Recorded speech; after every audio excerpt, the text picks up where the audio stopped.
చెప్పండి, నోటిఫై చేయండి.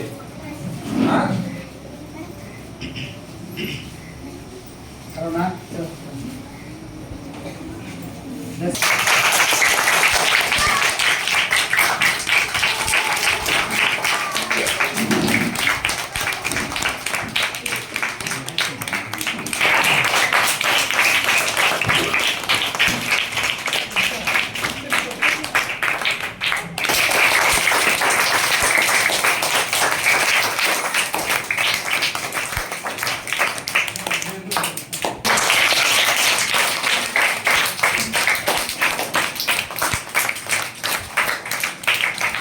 కార్యక్రమాన్ని అరేంజ్ చేసినటువంటి మన యొక్క బెస్ట్ సంస్థ అయినటువంటి శరవణ గారికి మరియు వాళ్ళ మెంబర్కి నా యొక్క ధన్యవాదాలండి. చాలా మంచి ఆలోచన. మన యొక్క సత్యలో ఉన్నటువంటి వారికి, అనాథ పిల్లలు ఉన్నటువంటి వాళ్ళకు మన వంతు సాయం చేయాలనే ఆలోచనతో ముందుకు వచ్చి తన వంతుగా కృషి చేసినటువంటి వారికి చాలా ధన్యవాదాలు. ఖచ్చితంగా వాటిని ఇంకా కొన్ని కార్యక్రమాలు ఏదైనా ఉంటే కార్యక్రమాలు చేయాల్సిందిగా ఈ యొక్క సభాముఖంగా తెలియజేస్తున్నాను. Thank you very much.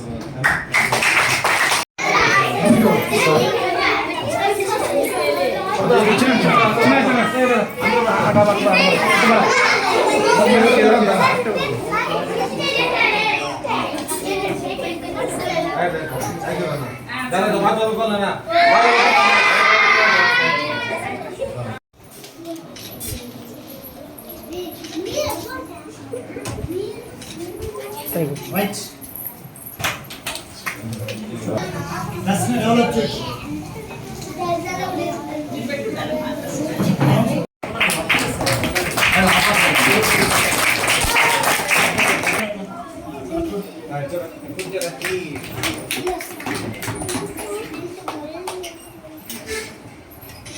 ఇలాంటి క్యాంపులు పెట్టినప్పుడు ఖచ్చితంగా వాళ్ళల్లో అవేర్నెస్ మిగిలినటువంటి విద్యార్థులతో సమానంగా చదువుకునేదానికి అవకాశం ఉంటుంది. మీకు తెలుసు, చదువు లేదే ప్రపంచంలో మనం ఏమీ చేయలేము. చదువు మీద ఆసక్తి చూపాలంటే ఖచ్చితంగా పేరెంట్స్తో మనకు మోటివేషన్ అనేది ఉంటుంది. పేరెంట్స్ని మోటివేట్ చేయాలి, అలాగే పెంచాలనుకుంటారు. అలా కాకుండా మనము అవేర్నెస్ క్యాంప్ ఏర్పాటు చేసి వాళ్ళు కూడా మనం ఎడ్యుకేట్ చేయగలిగితే ఖచ్చితంగా ఆ బిడ్డలు కనీసం ఒక 10th క్లాస్ వరకు చదువుకోగలిగితే మనకు కంపెనీస్ ఉన్నాయి కాబట్టి వాటిలో ఉద్యోగం వచ్చేదానికి ఆస్కారం ఉంటుంది. కాబట్టి ఎనీవే మీరు మా మండలంలో ఉన్నటువంటి విద్యార్థులకు మీకు ఇట్లాంటి వస్తువుల సహాయం చేయడము చాలా ఆనందించదగిన విషయము. సహాయం చేయాలి అనేటటువంటి ఆలోచన చాలామందికి రాదు. మన బిలీవ్ సంస్థ చైర్మన్ అయినటువంటి శరవణ గారు మనకి ఈ విద్యా సంవత్సరంలో చాలా పాఠశాలలకు సార్ పేద విద్యార్థులు ఎక్కడైతే ఉన్నారో మీరు ఆ స్కూల్ లిస్ట్ ఇవ్వండి, వాళ్ళకందరికీ కూడా ఎడ్యుకేషన్కి ఏదైతే అవసరం ఉంటుందో ప్రభుత్వం ఇచ్చేది కాకుండా మిగిలినటువంటిది ఏదైతే అవసరం ఉంటుందో వాటిని మేము ఇస్తామనేసి ముందుకు రావడము చాలా గర్వకారణంగా నేను ఫీల్ అయ్యాను.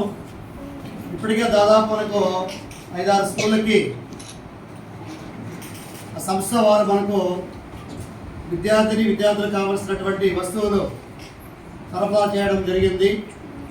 నిజంగానే ఆయన ఒక మీడియాలో పనిచేస్తూ మనకు వచ్చినటువంటి సంపదలో మనకి ఏదైతే జీతం కింద తీసుకుంటున్నాడో ఆ జీతంలో కాస్త అతను కావచ్చు, ఆ ట్రస్ట్లో ఉండేటటువంటి సభ్యులు కావచ్చు, వాళ్ళు పిల్లలకి మనం సహాయం చేస్తాము అనేటటువంటి ఆలోచన రావడమే గొప్ప విషయము.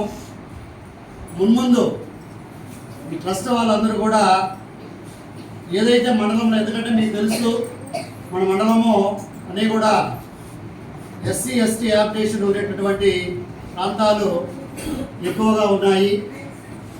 డ్రాప్అవుట్ శాతం కూడా క్రమేణా ఇప్పుడు తగ్గుముఖం పడుతూ ఉంది.